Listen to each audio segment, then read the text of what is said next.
Meus lindos e minhas lindas, já que a gente não pode pegar o avião para ir para a Europa, vamos por aqui mesmo, né?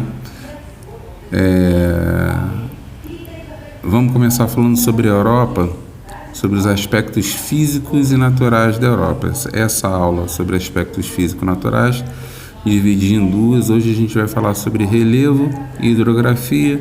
Na semana que vem a gente fala sobre clima e vegetação. Tá legal? Vamos lá.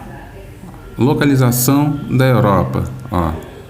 África, Américas, Ásia. Nota que a Europa e a Ásia ela quase formam um continente só, né? Um bloco só que a gente pode chamar de Eurásia, né?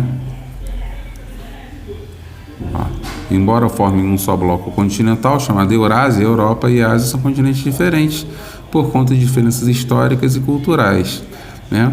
A fronteira entre Europa e Ásia ela pode ser uma fronteira, se a gente olhar os aspectos físicos, geográficos, os montes Urais separando, né, a Europa da Ásia, e também a gente pode fazer uma divisão que é uma divisão de caráter histórico, econômico, que é a questão entre o capitalismo Europa Ocidental e o socialismo, o regime socialista durante a Guerra Fria, tá? Então aqui, aspectos físicos naturais, vê aqui, os montes Urais, né, fazendo essa divisão entre Ásia e Europa, né?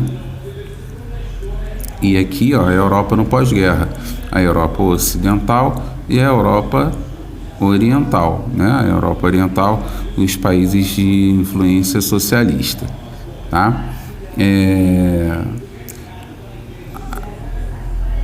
A Europa, ela contém nela países que ao longo da história, principalmente a partir do finalzinho do século XV e início do século XVI, países que colonizaram as Américas e colonizaram a África, né, e a Ásia. Então, há uma tendência ao longo do tempo de considerar a Europa o centro do mundo. Não é o centro do mundo nada, o centro do mundo é a nossa rua, o nosso quintal, a nossa rua, o nosso bairro, né, nossa cidade, por aí vai fora. A gente tem que começar a fazer análises primeiro do que a gente pode se apropriar, né?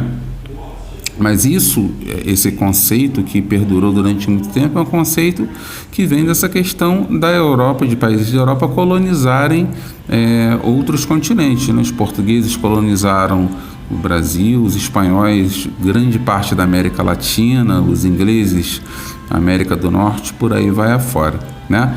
É um continente que vai ter um monte de país pequenininho, né? Você não vai ter um país enorme lá, né? A gente vai ter um monte de país pequenininho. Isso por conta da formação dos estados nacionais na Europa, que fez com que houvesse uma grande fragmentação, né,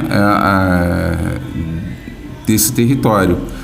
É interessante que agora, de alguns anos para cá, né, umas 2 décadas, a gente teve um movimento da União Europeia para que esse movimento da União Europeia ele criasse um sentimento supranacional, um bloco supranacional, quer dizer, não olhando só o aspecto de cada país, para que a Europa pudesse fazer frente econômica e politicamente ao domínio norte-americano no aspecto político, econômico e militar, né? Com relação ao relevo da Europa, o relevo vai ser marcado fortemente por planícies. A maior parte da Europa são planícies, né? São planícies com solo muito férteis e que dão grande importância à atividade agrícola. A atividade agrícola é essa que vai contar com aspectos muito grandes da modernidade, uma agricultura com grande presença de máquinas e alta tecnologia, tá bom? Olha lá, relevo, essa áreazinha aqui, tudo isso aqui é planície, essas áreas mais escuras aqui já vão ser planaltos, tá?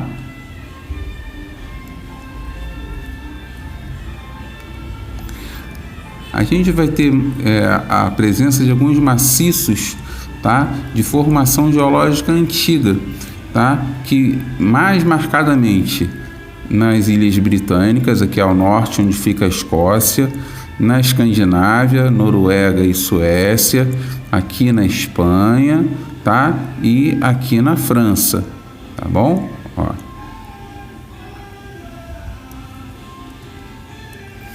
Nas áreas de planaltos, a gente já falou ali sobre a França, né? A gente vai ter também as áreas lá perto dos Montes Urais, que é aquela região que eu falei lá no início da aula, que vai delimitar a Europa da Ásia, né? E a gente vai ter na Europa,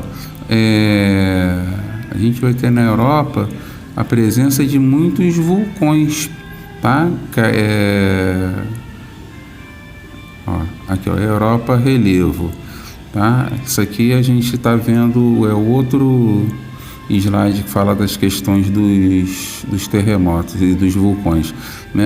Isso aqui é uma representação dos Alpes suíços, que ficam entre a França e a Suíça, e a gente vai ter a presença aqui do Mont Blanc, tá? Que é o pico mais elevado da Europa. Hidrografia. Os rios mais importantes da Europa são o rio Volga, o Danúbio, né? E o rio Reno.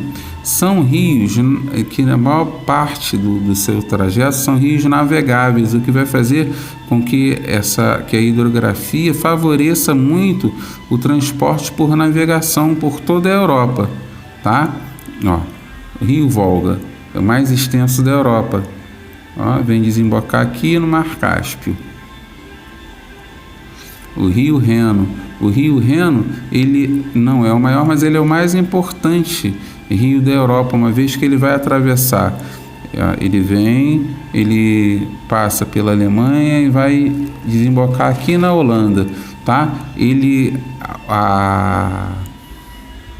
As áreas adjacentes ao rio Reno são áreas de grande presença industrial, tá? E a desembocadura dele no porto de Roterdã faz com que por lá sejam escoados muitos produtos, né, produzidos, né, tanto na Alemanha quanto aqui na França, né, através daqui do rio Mosel, que desemboca lá no Reno, e faz com que o porto de Roterdã seja o porto mais movimentado da Europa, tá? Ó, o Danúbio, ele é um rio que ele nasce aqui e vem desembocar aqui, ó, tá? E ele passa por muitos países aqui do leste europeu, tá?